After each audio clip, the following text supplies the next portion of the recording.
India ఆధ్వర్యంలో SDPI party ఆధ్వర్యంలో ఏదైతే మన రాజ్యాంగ నిర్మాతకర్త డాక్టర్ బాబాసాహెబ్ అంబేద్కర్ గారిని పార్లమెంట్ సభలో అవమానించిన అమిత్ షా వెంటనే క్షమాపణ చెప్పాలని social democratic party of India ఆధ్వర్యంలో మేము నిరసన తెలియజేస్తున్నాము.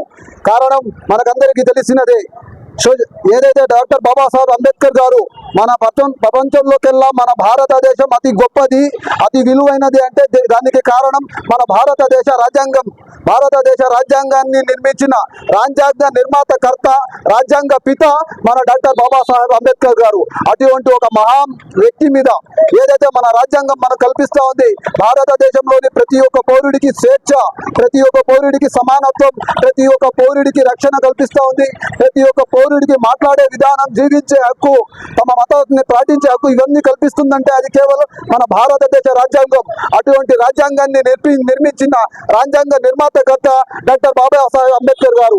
అటువంటి మహా వ్యక్తికి పార్లమెంట్ సభలో ఆయనను ఏకవచనంతో మాట్లాడడం, ఆయనను కించపరచడం, ఇది కేవలం బాబాసాహెబ్ అంబేద్కర్ కాదు, యావత్ భారతదేశంలోని ప్రతి ఒక్క పౌరుడి మనోభావాలు దెబ్బతినేలాగున్నాయి. ప్రతి ఒక్క పౌరుడి మనోభావాలు కించపరిచేటట్టున్నాయి. దీనికి social democratic party of India దేశవ్యాప్తంగా ఉద్యమిస్తూ ఉంది. దేశవ్యాప్తంగా social democratic party of India నుండి మేము నిరసన కార్యక్రమం చేస్తున్నాము. Social democratic party of India ఒక డిమాండ్ ఏమిటంటే వెంటనే అమిత్ షా క్షమాపణ చెప్పాలి.